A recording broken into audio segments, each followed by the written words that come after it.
오늘은 연단을 통해 주시는 삶이라는 제목으로 여러분과 함께 말씀을 나누기 원합니다. 달력을 보니까 오늘이 8월 마지막 주일입니다. 어느덧 2017년도 이제 4개월밖에 남지 않았습니다. 여러분은 2017년도 8개월이라는 동안 지내면서 어떤 마음과 어떤 삶의 과정을 지나오셨습니까? 그 삶에 대해서 나름대로 만족하는 분들도 있을 것이고 또 어떤 분들은 후회하는 부분들도 있을 것입니다. 현재 주어진 삶의 결과와 환경에 대해서 그나마 만족하는 분들도 있을지 모르지만 어떤 분들은 조금 더 열심히 했었으면, 조금 더 열심히 노력했더라면 지금보다는 좀 더 나은 삶의 결과를 만들 수 있지 않을까 하는 것을 고민하는 분들도 있을지 모르겠습니다. 그러나 우리에게는 아직도 살아온 시간만큼 남아있는 시간이 있습니다. 물론 사람마다 각자에게 주어진 시간이 얼마나 남아있는지 우리는 알지 못하지만 그럼에도 불구하고 우리는 지금보다는 나중에 좀 더 좋은 삶을 꿈꾸고 바라고 있을 것이라고 저는 믿습니다. 2017년이라는 시간을 보내면서 참으로 많은 생각을 하게 하는 날이기도 합니다. 나름대로 제가 믿는 것은 여러분 나름대로 각자의 삶을 살면서 고난의 터널을 분명히 지나오신 시간들이 있을 것입니다. 그리고 앞에 여기 있는 우리 젊은 유스그룹이나 이제 아직 결혼 안 하신 분들도 나중에 살다 보면 또 수없이 많은 고난의 터널을 있다라는 것을 우리가 다 알고 있습니다.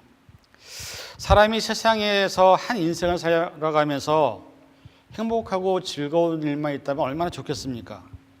그러나 우리가 아는 것처럼 우리가 바라고 원하는 대로 삶을 사는 사람들은 이 세상에 하나도 없습니다. 특히 그리스도인들은 하나님의 섭리 안에서 하나님의 계획하신 뜻대로 살아가는 존재들입니다. 물론 그 안에서 내가 선택하고 결정하는 부분도 있지만 대부분 우리의 삶은 우리가 생각하고 바라는 대로 되지 않고 있다는 것을 우리가 너무 잘 압니다. 말씀 우리 하나 보기 원합니다. 잠언 16장 9절 우리 함께 같이 읽어볼까요? 시작. 사람이 마음으로 자기의 길을 계획할지라도 그의 걸음을 인도하시는 이는 여호와시니라. 이 말씀을 보면 우리가 살아가면서 여러 가지 많은 것들을 계획하고 또 플랜도 짜고 미래에 대한 꿈도 꾸지만 말씀에서는 우리의 걸음을 인도하시는 분은 하나님이시라고 말씀합니다. 살아가면서 제가 가끔 가다가 이런 생각을 해볼 때가 있습니다. 삶에 고난이 없으면 얼마나 좋을까? 얼마나 행복할까? 그런데 신앙생활을 하다 보니까는 한 가지 깨달은 것이 있습니다. 고난이 없이는 우리는 절대 하나님께 기도하지 않습니다. 어떻게 보면 고난이 있기 때문에 기도하게 하는 것이 아닌가 하는 생각을 할 때가 있습니다. 우리 다음에 있는 말씀 보면 야고보서 5장 13절 같이 한번 함께 읽겠습니다. 너희 중에 고난당하는 자가 있느냐? 그는 기도할 것이요. 즐거워하는 자가 있느냐? 그는 찬송할지니라. 말씀처럼 어떻게 보면 우리가 고난을 당하기 때문에 기도를 하는 것입니다. 여러분들 신앙생활하면서 하나님께 기도할 때 가장 많이 할 때 언제냐면 내가 힘들고 어려울 때 기도를 많이 합니다. 근데 행복하고 즐거울 때는 기도하시는 분들 별로 제가 본 적이 없습니다. 때로는 고난이라는 것이 있어서 우리에게 너무 힘들고 어려운 시간을 맞이할 때도 있지만 한편으로 생각해 보면 이 고난이 우리를 그렇게 힘들게만 하지 않는다는 것도 압니다. 때로는 그것이 우리를 더 단단하게 만들고 더 튼튼하게 만드는, 그래서 고난이란 인간의 삶에 주어지는 공평한 하나님의 섭리입니다. 중요한 것은 고난이 오는 것을 자연스러운 삶의 과정으로 받아들이는 것, 그리고 그 고난을 어떻게 받아들이냐에 따라서 우리가 믿음이 있다 없다가 판가름될 수 있다는 것을 성경은 우리에게 말씀하고 있습니다. 우리 베드로전서 4장 13절에 있는 말씀 한번 같이 읽어봅니다. 시작. 오히려 너희가 그리스도의 고난에 참여하는 것으로 즐거워하라. 이는 그의 영광을 나타내실 때 너희로 즐거워하고 기뻐하게 하려 하심이라. 이 말씀에 보면 그리스도의 고난에 참여하는 것을 즐거워하라고 말합니다. 왜? 하나님의 영광이 나타나실 때에 우리가 기뻐하고 즐거워할 수 있기 때문입니다. 이 말에 우리가 말씀을 믿지만 우리 인간의 마음에서는 어떤 마음이 있냐면 우리 인간 자체가 고난을 싫어합니다. 여러분, 세상에서 무언가를 얻기 위해서 어떤 과정을 지나야만 내가 원하는 것을 이룰 수 있다는 것은 다 압니다. 공부를 하면서 밤을 새고 공부를 해야 내가 원하는 직업을 가질 수 있습니다. 직장이든 비즈니스든 또는 꿈이든 어떤 대가를 치루어야만 그 자리를 얻을 수 있는 것과 마찬가지로 영원한 생명과 천국의 소망은 절대로 우리에게 거저 주어지지 않는 것을 우리는 깨달아야 됩니다. 여러분, 말씀으로 세상을 창조하셨던 하나님의 그 천지창조의 기사가 창세기에 나오는데 거기에서 혹시 골짜기가 어떻게 만들어졌는지 혹시 아시는 분 계십니까? 하늘의 해와 달과 별과 땅의 모든 걸 만드셨는데 구체적으로 골짜기가 어떻게 만들어졌는지는 나와 있지 않은데 제가 예화를 찾다 보니까는 골짜기에 대한 우화가 하나 있어서 여러분들에게 잠깐 소개를 합니다. 처음에 하나님께서 세상을 만드실 때 모든 땅을 하나로 만드시고 그 안에 넓은 초원을 만드셨답니다. 그리고 거기는 넓은 벌판과 또 그 안에 많은 풀들이 자라고 있었습니다. 근데 어느 날 창조주가 벌판 위를 거닐다가 초원에게 묻습니다. 야, 왜 이렇게 초원의 풀만 무성하냐? 좀 더 아름다운 꽃들을 좀 피어나게 할 수 없냐? 그랬더니 초원이 하나님, 저에게는 씨가 없습니다라고 얘기했습니다. 그랬더니 창조주께서 새들에게 명해서 각 세계에 있는 모든 꽃씨들을 물어다가 초원에 뿌리라고 명했다고 합니다. 처음에는 그 초원에 꽃씨를 뿌리니까 여러 가지 많은 아름다운 꽃들이 피었습니다. 그런데 얼마 있다가 다시 창조주가 왔다고 보니까는 꽃들이 하나도 없는 거예요. 그래서 다시 묻습니다. 초원아, 어떻게 꽃을 피웠는데 꽃이 존재하지 않느냐고 물어봤더니 초원이 이렇게 말합니다. 주인이시여, 저는 그 꽃을 피울 수가 없습니다. 거친 바람이 불어서 꽃씨를 다 날리기도 하고 뜨거운 태양열 때문에 자라던 꽃들이 다 말라서 죽어버립니다 라고 얘기했습니다. 그러자 하나님께서는 번개와 우레와 태풍을 내려서 초원의 중심에 땅을 꽝 하고 때렸습니다. 그리고 땅은 갈라지기 시작했고 그 갈라지는 고통 때문에 초원은 너무나 아팠습니다. 그런데 이렇게 며칠이 지난 고통을 지나고 난 후에 그 갈라진 초원 골짜기 사이로 물이 흐르기 시작했습니다. 그리고 다시 한번 새들에게 꽃씨를 날려다라고 이렇게 얘기했을 때 그 물로 인해서 바위 위에는 이기가 생기고 덩굴이 덮이고 또 여러 가지 많은 꽃들이 자라나고 나무들이 자라는 것을 이제 동산으로 바뀌었습니다. 이 이야기가 주는 교훈이 무엇일까요? 아무리 아름다운 초원에 수많은 꽃과 나무들이 있을 때에 너무나 아름답지만 그 꽃과 나무들이 자라기 위해서는 골짜기가 있어야 되고 그 골짜기에는 물이 흘러야 된다는 사실입니다. 결국 우리의 삶에서 넓은 초원만 바라본다면 우리 안에는 아름다운 꽃도 나무도 자랄 수 없게 된다는 겁니다. 우리의 초원에 땅이 갈라지는 아픔과 고난이 있을 때 그 안에 물이 흐르고 그 물로 인해서 꽃들이 자라게 되고 나무들이 자랄 수 있다는 것을 교훈하고 있습니다. 그래서 성경은 우리가 고난을 당하는 것을 절대 나쁘다고 얘기하지 않습니다. 우리 시편 119편 71절에 있는 말씀 같이 읽어봅니다. 시작. 고난당하는 것이 내게는 유익이라 이로 말미암아 내가 주의 율례를 배우게 되었나이다. 말씀해 보면 내가 고난을 당하는 것이 유익하다고 말합니다. 성경은 우리의 고난을 당하는 것이 필요하다고 얘기합니다. 왜? 그 고난으로 말미암아 내가 예수님의 하나님의 율례와 법도를 배울 수 있는 계기가 되기 때문입니다. 사람이 삶을 살면서 고난을 당하는 것은 저주가 아니라 축복입니다. 왜냐하면 고난으로 인해서 삶을 배우게 되고 고난의 삶을 경험을 통해서 또 다른 실수를 하지 않는 교훈을 내가 배우기 때문입니다. 그래서 어떤 사람들은 인생에서 많은 실수를 해보는 것 또한 행복하고 온전한 인생의 의미를 깨닫게 해준다고 말하고 있습니다. 하나님이 우리를 사랑하셔서 우리에게 고난을 주신다는 사실을 안다면 우리는 하나님으로부터 받는 고난에 대해 불평하거나 원망할 필요가 없습니다. 나치 독일의 악명 높은 수용소 중에 라벤스부르크라는 곳에서 죄수로 지낸 분이 있습니다. 이분은 코리 텐붐 여사라는 분인데 라벤스부르크에서 악몽이 있은 후에 33년 동안 개인의 안식처를 가져본 적이 없습니다. 그녀가 85세에 고령이 되었을 때에 몇몇 친구들이 그 친구를 위해서 캘리포니아에 아름답고 조그만 아주 아름다운 집을 마련해 주었습니다. 돈을 모아서. 어느 날 친구가 코리 텐붐 여사에게 찾아와서 이런 말을 합니다. 코리, 너에게는 이런 아름다운 처소를 주신 것을 보니까 하나님은 선하신 분인가 보다라고 얘기했습니다. 그러자 코리 텐 붐 여사는 단호하게 이렇게 말합니다. 내가 라벤스부르크 나치 수용소에 있을 때에도 역시 하나님은 내게 선하신 분이었다고 고백했습니다. 나치 수용소에서 수많은 자신의 동족들이 죽어가고 생체 실험실로 끌려가는 최악의 상황을 지낸 분의 고백에서 그때에도 나에게 하나님은 선하신 분이었다고 고백하는 것은 누구나 쉽게 할 수 있는 고백은 아닙니다. 그러나 이런 고백이야말로 하나님을 온전히 믿고 있지 않고서는 나올 수 없는 고백임은 분명합니다. 시편 34편 18절부터 19절에 있는 말씀 같이 읽어보겠습니다. 시작. 여호와는 마음이 상한 자에게 가까이 하시고 중심에 통회하는 자를 구원하시는도다. 의인은 고난이 많으나 여호와께서는 그 모든 고난에서 건지시는도다. 아멘. 우리가 고난을 당하고 마음이 힘들고 어려운 상황에 놓일 때에 하나님은 우리와 함께 하신다고 말합니다. 오히려 내가 고난당하는 것 때문에 하나님이 함께 하시는 것을 느낀다면 그것이 행복일 수 있습니다. 저와 여러분들은 예수님을 영접하고 구원받은 백성이지만 지금 세상이라는 광야를 지나서 하나님이 약속하신 젖과 꿀이 흐르는 가나안 땅을 향해 가는 애굽 백성들과 같은 삶의 광야를 지나고 있습니다.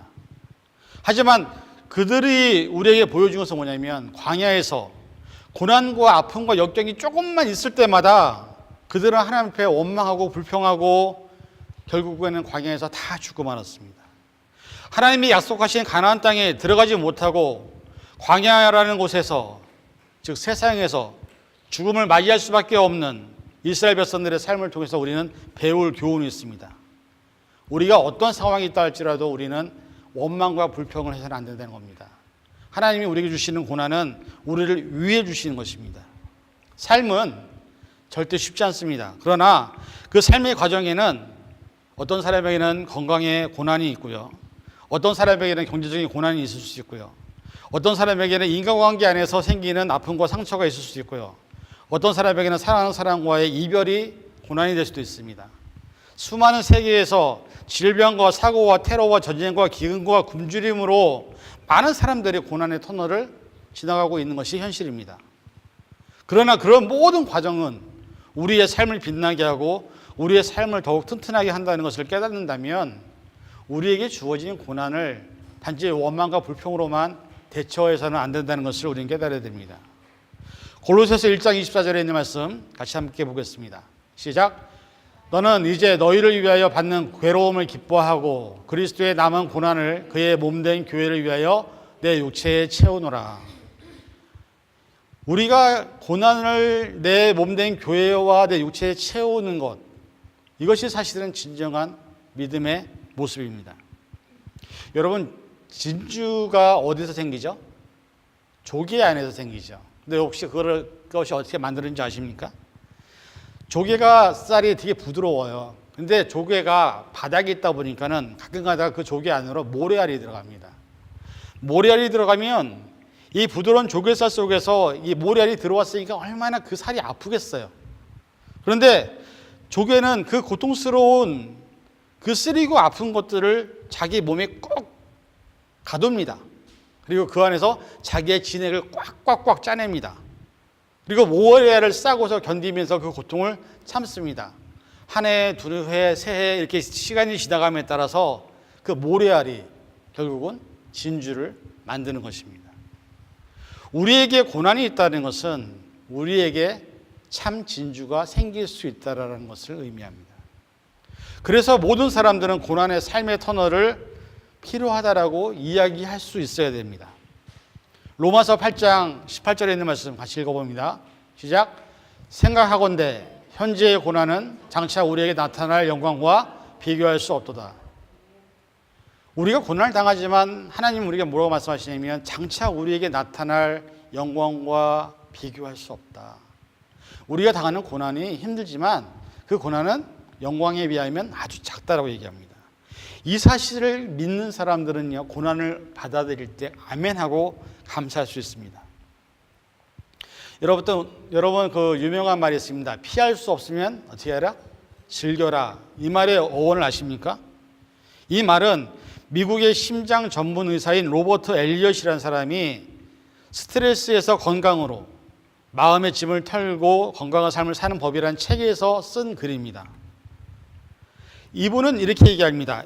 유한한 인간에게 흐르는 시간은, 그 다음에 내가 선택할 수 없는 대상과의 만남은, 이미 벌어진 고통은, 기대와 반대로 가는 사건들은, 밥벌이를 위한 고통은 우리에게 피할 수 없다.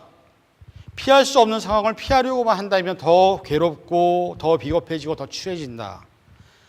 살면서 부당한 시비를 걸며 상대의 우위를 존재가를 인정하는 포용과 용서를 하고 그렇게 살다 보면 우리의 삶이 행복해진다라고 말합니다.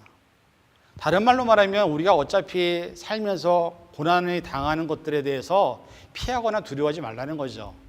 그것을 내가 받아들이고 그것을 내가 포용하고 내가 그것을 인정하게 되면 그 안에서 생기는 행복이 우리 안에 있게 된다는 것을 말씀하고 있습니다. 여러분, 예전에 민혜경이라는 가수가 이런 노래를 불렀습니다. 내 인생은 나의 것. 혹시 아세요? 그 노래 가사에 보면 이런 가사가 나옵니다. 내 인생은 나의 것, 내 인생은 나의 것, 그냥 나에게 맡겨주세요. 내 인생은 나의 것, 내 인생은 나의 것, 나는 모든 것 책임질 수 있어요라는 가사가 나옵니다. 물론 가사와 같이 내가 개인적인 인생에 대해서 내가 책임지고 내가 결정하는 것은 맞습니다. 그러나 여러분에게 한번 묻고 싶습니다. 여러분의 인생에 대해서 여러분이 결정한 것과 선택한 것에 대해서 정말 여러분들이 모든 책임을 다 지실 수 있습니까? 성경은 우리의 인생이 내 것이라고 얘기하지 않습니다.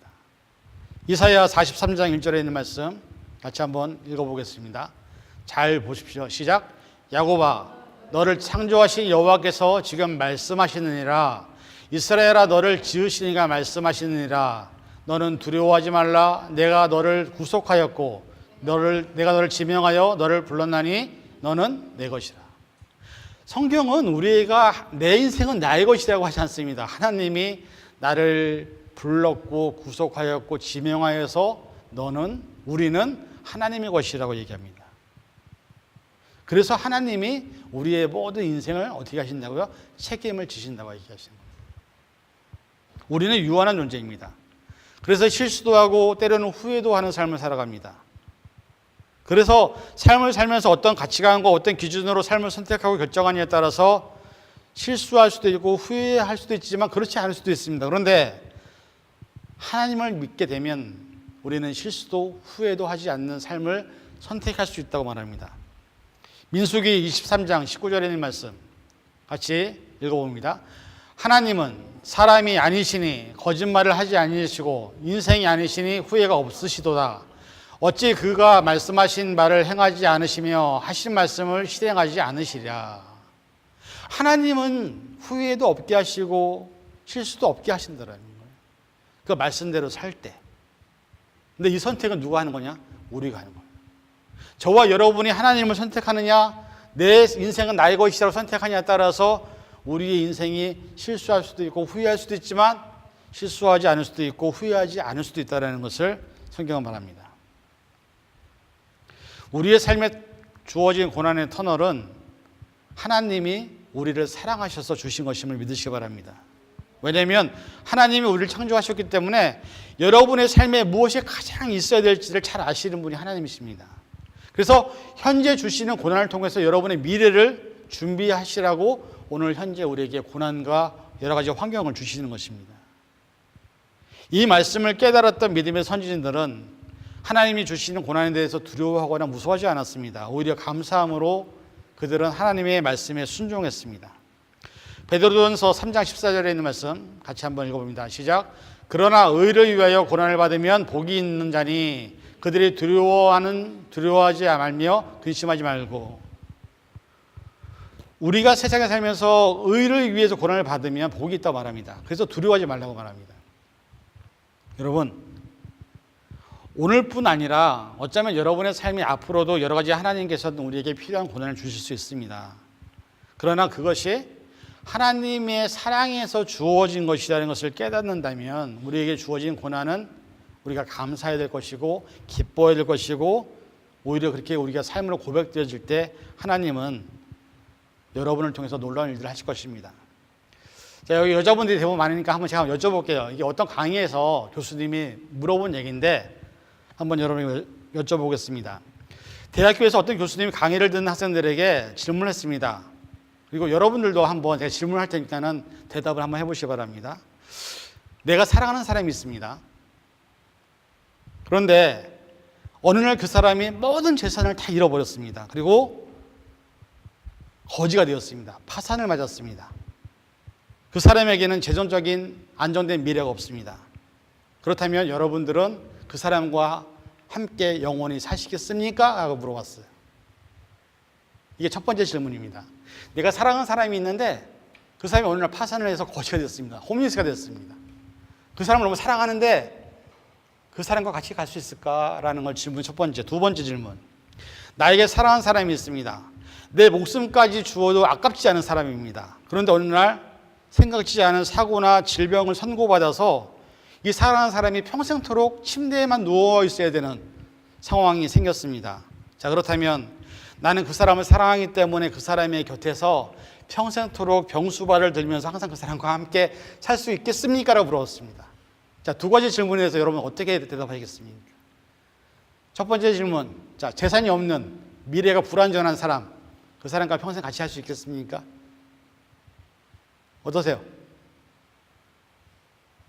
사랑하는데. 아니, 그냥 나타나는 현상만 보고. 우리 젊으신 분들은 어떻게 생각하세요? 그런 사람과 함께 평생 살 수 있을까? 자, 두 번째. 내가 정말 사랑하는 사람이 있는데 그 사람이 갑자기 시한부 선고를 받거나 암이 선고받아서 아니면 사고가 나서 몸을 못 움직이는 상황이 됐을 때 여러분들 그 사람과 함께 영원히 할 수 있을까요? 되게 어렵죠. 학생들이 뭐라고 대답했냐면 전부 다 아니요. 대부분의 학생들이 어떻게 생각하냐면 이제 여학생들, 남학생들이니까 이성에 대해서 생각했습니다. 내가 사랑하는 사람인데 그렇게 됐을 때 글쎄 그것이 정말 나에게 맞는 걸까라고 생각했습니다. 근데 이때 교수님이 또 다른 질문을 던집니다. 여러분이 생각할 때는 그 사람이 이성이었기 때문에 아니요라고 대답했을지도 모르는데 혹시 자, 질문을 이렇게 바꾸면 어떻게 될까요? 그 사랑하는 사람이 여러분의 부모님이라면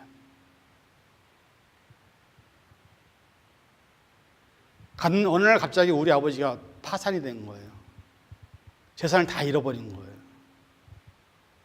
그래도 과연 그 부모님이랑 같이 살고 싶지 않을까요? 어느 날 내 부모님이 사고를 당해서 아니면은 병원에서 어떤 진단을 받아서 병원에 평생 누워 있어야만 된다고 한다면 그럼에도 아니요라고 여러분 대답할 수 있을까요? 라고 질문했습니다. 그랬더니 학생들이 아무 대답을 못했습니다. 이성일 때는 아니요라고 대답을 했는데 내 부모님이라는 존재로 싹 바뀌니까 학생들이 이제 고민을 하기 시작하는 겁니다. 나를 위해 평생 당신들의 온몸을 바치신 그 부모님들의 재산이 없다고 해서 그분들을 버릴 수 있을까?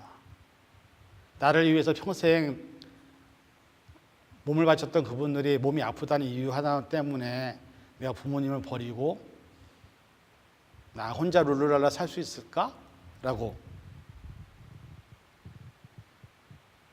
사랑하는 사람과 함께 고통을 함께 하는 것이 진정한 사랑이 아닐까요?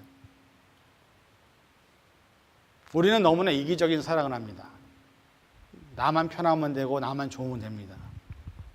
믿음 생활을 하는 사람들이 하나님을 믿으면서 가장 원하는 게 뭐냐면 은혜, 복 말고는 없습니다. 은혜만 주세요. 복만 주세요. 그리고 예수님과 함께 고난받는 것은 싫어합니다. 그게 정말 예수님을 사랑하는 걸까? 그게 정말로 우리가 사랑이 있다라고 얘기하는 걸까? 어떻게 보면 이성에 대해서 냉정하고 현실적인 판단을 내리는 학생들과 같이 우리가 믿는 예수님, 우리가 믿는 하나님에 대해서도 우리가 그렇게 살고 있지 않은가라는 생각을 해보게 되는 예화였습니다. 빌립보서 1장 29절에 있는 말씀 같이 함께 잘 읽어봅니다. 시작. 그리스도를 위하여 너희에게 은혜를 주신 것은 다만 그를 믿을 뿐 아니라 또한 그를 위하여 고난도 받게 하려 하심이라. 이 말씀에 보면 우리가 그리스도에게 은혜를 받은 것은 감사한데 거기에 뭘 더 요구하시냐면 고난도 함께 받들게 하려고 은혜를 주셨다고 말하는 거예요. 근데 정말로 어떻게 보면 이 세상에 있는 많은 교회들이 하나님을 위해서 그리스도를 위해서 고난을 안 받으려고 하는 모습이 우리 안에 있습니다. 바울이나 세례 요한, 역사적으로 수많은 믿음의 사람들은 이 진리를 깨달았기 때문에 자신의 삶의 마지막을 복음을 위해서 순교하고 선교를 하고 자신의 모든 삶을 바쳤습니다. 그리고 믿음의 거장으로 거듭날 수 있었습니다. 21세기 약한 영적인 시대 가운데서 하나님은 오늘 말씀을 통해서 저희들에게 이것을 요구합니다. 너희들에게도 영적인 거장이 되길 원한다. 그렇다면 그리스도와 함께 고난에 참여해라. 너희가 나를 따라오려거든 자기를 부인하고 자기 십자가를 지고 나를 쫓을 것이니라. 이 말씀이 아마 우리들에게 주시는 고난의 이유와 목적이 아닐까 하는 생각을 합니다. 사랑하는 성도 여러분, 고난받는 것 하나님의 사랑에서부터 주신 것이라면 감사히 받아야 됩니다. 그러나 중요한 것은 그 고난의 목적이 무엇이냐는 겁니다. 하나님이 우리를 사랑하시기 때문에 주신 고난, 그 고난을 통해서 여러분의 삶이 21세기에 믿음의 거장으로 거듭나기를 바라시는 그 마음들을 깨닫는다면 고난이 온다고 해서 원망하고 불평할 것이 아니라 오히려 감사와 찬양을 드릴 수 있어야 되지 않을까 생각합니다. 저와 여러분들이 그런 믿음을 소유하셔서 하나님께 인정받는 믿음의 거장들이 되시기를 주님의 이름으로 간절히 축원을 드립니다. 기도하겠습니다. 사랑의 하나님 감사합니다. 오늘 이 시간 저희들 주의 전에 함께 나와 저희들이 고난받는 것이 우리에게 어떤 유익이 되는지를 같이 살펴보았습니다. 세상에 살아가는 모든 삶의 환경 속에서 하나님은 우리를 사랑하시고 여기까지 인도하셨는데 우리가 살아가는 삶의 환경 속에서 하나님이 주시는 고난에 대해서 이스라엘 백성들처럼 원망하고 불평하고 있지 않은지 우리를 돌아보기 원합니다. 하나님 우리를 붙잡아 주시옵소서. 우리의 삶을 붙잡아 주셔서 우리에게 주시는 고난을 감사하며 기뻐하며 받을 수 있게 도와주시고 그로 말미암아 하나님의 사랑을 다시 한번 경험할 수 있는 10년을 되게 도와주시옵소서. 모든 것 주님 앞에 감사드리며 예수님의 이름으로 간절히 기도하옵나이다. 아멘.